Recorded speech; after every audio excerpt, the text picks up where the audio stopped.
В эфире новости, в студии Василий Раченко. Здравствуйте. Смотрите в программе. На каждого ребенка до 7 лет включительно поступит 5000 рублей. Владимир Путин рассказал о новогоднем подарке от государства. Сбербанк вложит до 25 миллиардов рублей в строительство моста через Лену в Якутии. Премьера спектакля «Свой путь» пройдет сегодня в Мирнинском театре. Авторами идеи стали участники режиссерской лаборатории.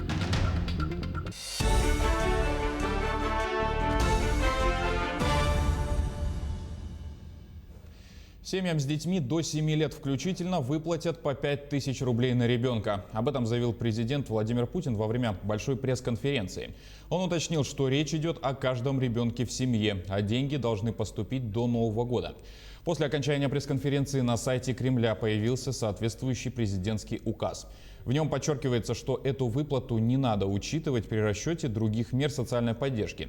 Ее получат почти 15 миллионов детей. Из резервного фонда правительства выделят 73,5 миллиарда рублей. Сайт госуслуг уже опубликовал информацию о том, что выплата будет произведена автоматически. Заявление нужно подавать только в том случае, если указанный ранее счет был изменен. В этом году, к сожалению, в силу этих эпидемиологических ограничений отменены массовые мероприятия, связанные с детскими елками. Отменены массовые мероприятия в театрах, в детских студиях и так далее, и так далее. А праздник, конечно, он такой все-таки необычный, он связан с ожиданиями, с надеждами на будущее. И в то же время сегодня и с трудностями. Поэтому я перед тем, как сюда прийти, посоветовался и с правительством, с администрацией президента. И мы договорились о том, что страна, государство, мы тоже сделаем нашим детям подарок. Небольшой, скромный, но тем не менее всем семьям, где есть дети до 7 лет, всем выплатим по 5000 рублей. Как каждому ребенку. В семье, где есть дети от 0 до 7 лет включительно. Также во время пресс-конференции Путин сообщил, что все школы России должны подключить к высокоскоростному интернету в 2021 году. По его словам, только 2% школ работают в режиме онлайн. Что мы собираемся делать? В 2021 году все школы Российской Федерации должны получить доступ к скоростному интернету в 2021 году. Часть уже сейчас оборудована. В 2021 году должны быть все. Большая часть учреждений ведет деятельность в традиционном формате. Вузам страны также рекомендовано перейти на онлайн. Вместе с тем президент пояснил, что лучше использовать смешанную систему обучения.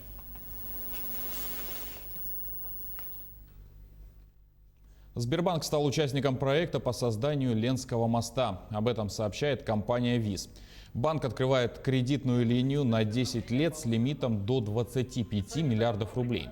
Подписание соглашения прошло при участии главы Якутии Айсена Николаева, председателя правления Сбербанка Германа Грефа, гендиректора госкорпорации Ростех Сергея Чемезова и председателя совета директоров группы ВИЗ Игоря Снегурова. Напомним, мост будет построен близ села Старая Табага на левом берегу Лены и села Хаптагай на правом берегу. Он станет ключевым элементом северного широтного пояса на востоке России и соединит 3 федеральные автомобильные дороги. На самом деле мы знаем хорошо компанию, они большие работяги. И все проекты, за которые они брались, они исполняют срок и качественно. Я уважаю людей, которые трудятся. Я тоже стараюсь, если мы за что-то беремся, делать на самом высоком уровне качества. И обычно мы не беремся за какие-то проигрышные проекты. Если мы взялись, мы обязательно сделаем его. Я думаю, что мы обязательно поможем с решением сейчас всех формальностей. Но для вас это, конечно, я скажу, для меня это огромный праздник. Для Якутии, я думаю, это праздник на самом деле. Сотрудники прокуратуры Якутска на этой неделе отправились в рейды по магазинам. По поручению Генеральной прокуратуры России они должны проверить, не завышают ли торговые точки цены на социально значимые продукты. Что показала проверка? В рейд отправился наш корреспондент Александр Хавренко. В начале недели на совещании правительства президент России Владимир Путин заострил внимание на росте цен на основные продукты питания. За год цены на сахар, масло, муку и другие продукты заметно выросли, при том, что покупательская способность россиян снизилась. Президент поручил ответственным министерствам взять ситуацию под контроль. Цены на сахар выросли на 71 с лишним процентов. Люди себя ограничивают, потому что у них денег нет просто для базовых продуктов питания. Куда вы смотрите? И вот это вопрос. Это же не шуточки. В условиях, когда безработица растет, доходы сокращаются, базовые продукты дорожают, значит, вот на такие величины. Чуть позже министр сельского хозяйства Дмитрий Патрушев сообщил, что цены на сахар и подсолнечное масло снизятся в течение ближайших 5 дней и составят 36 рублей за килограмм сахара и 95 рублей за литр масла. Держать цены на этом уровне министерство планирует до конца первого квартала 2021 года. Однако некоторые предприниматели в погоне за прибылью стали повышать розничные цены, вводя неоправданные надбавки. По поручению Генеральной прокуратуры Российской Федерации местные органы прокуратуры всю неделю будут проводить рейды по торговым точкам, выявляя завышение цен. По поручению Генеральной прокуратуры Российской Федерации органами прокуратуры организована проверка соблюдения требований федерального законодательства о ценообразовании на социально значимые продукты продовольственного назначения. В ходе проверки будет дана оценка соблюдению требований законодательства о установлении максимальной надбавки на продовольственные товары, такие как мука, крупа гречневая, рис, молочная продукция, масло растительное и другие товары. При выявлении нарушений требований федерального законодательства будут приняты меры прокурорского реагирования.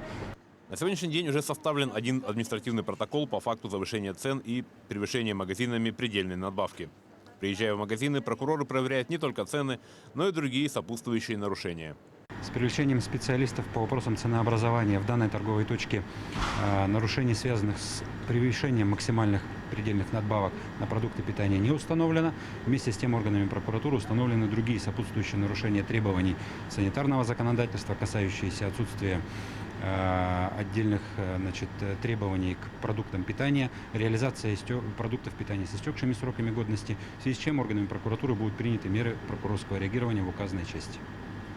Если вы заметили, что цены в соседнем магазине внезапно выросли и продукты, которые вы покупали, вдруг подорожали, то это повод, чтобы обратиться в прокуратуру, Роспотребнадзор и другие контролирующие органы.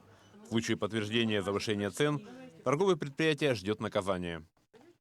Александр Хавренко, Джалус Иннокентьев, Якутск. Теперь прогноз погоды. В столице региона температура воздуха сегодня утром составила минус 31, минус 33 градуса по Цельсию. Ветер от 2 до 5 метров в секунду. В связи с этим учатся все классы. По данным ОГМС, самые низкие температуры на северо-востоке региона. Там от минус 50 до минус 55 градусов. На побережье Арктики отмечается еще и сильный ветер от 15 до 20 метров в секунду. Финальная съемка второго этапа фотопроекта «Мама в книге» прошла в Якутске. За образец на этот раз станет мать Горького и другие образы в русской литературе. Когда якутяне смогут увидеть фото проекта, узнала Сарглана Неустроева. Именно здесь будет запечатлен завершающий образ матери этапа русской литературы из произведения Максима Горького «Мать». Увидеть результаты съемок можно будет уже на следующей неделе. Первый этап фотопроекта был завершен еще в октябре этого года. Тогда за основу взяли якутскую литературу. Как сообщают организаторы проекта, самым важным было привлечь внимание публики незаинтересованной. Публикации были размещены на нескольких интернет-платформах, в том числе и на открытом форуме женщин Республики Саха-Якутия.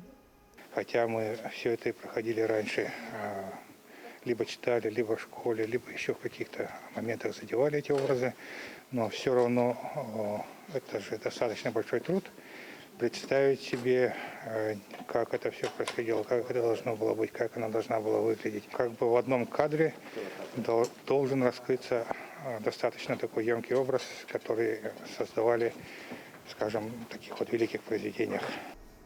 Проект осуществлен при поддержке фонда президентских грантов. При этом принять участие в нем может каждый уже на этапе голосования и выбора произведений. Этот проект, он особенный, как бы мама в книге, да? Роль матерей во всех произведениях как бы проявляется по-разному.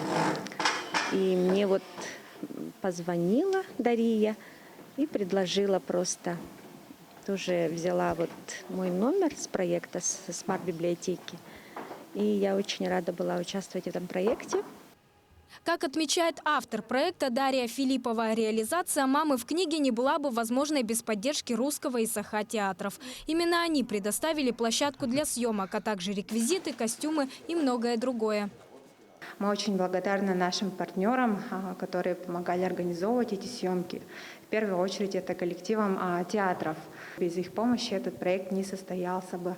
Но, конечно, мы в связи с тем, что у нас ограничения по возрасту, не привлекали лиц старше 60 лет, и поэтому еще было интересно поработать именно с гримом.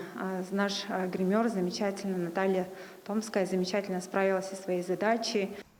Уже в начале следующего года стартует заключительный этап фотопроекта «Мамы в зарубежной литературе». Кого оживят фотографы на этот раз, мы увидим уже в феврале. А пока есть время насладиться ожившими образами русских матерей. Сарглана Неустроева, Григорий Хлопков, Якутск.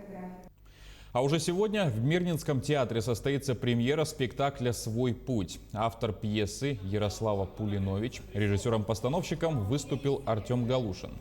Идея спектакля зародилась в режиссерской лаборатории «Театр в поле» в прошлом году. Сюжет основан на реальных событиях. По словам авторов, из легкой, почти комической истории получилась глубокая идея, затрагивающая историю страны. Спектакль идет без антракта, длительность 1,5 часа, стоимость билета составит 1000 рублей.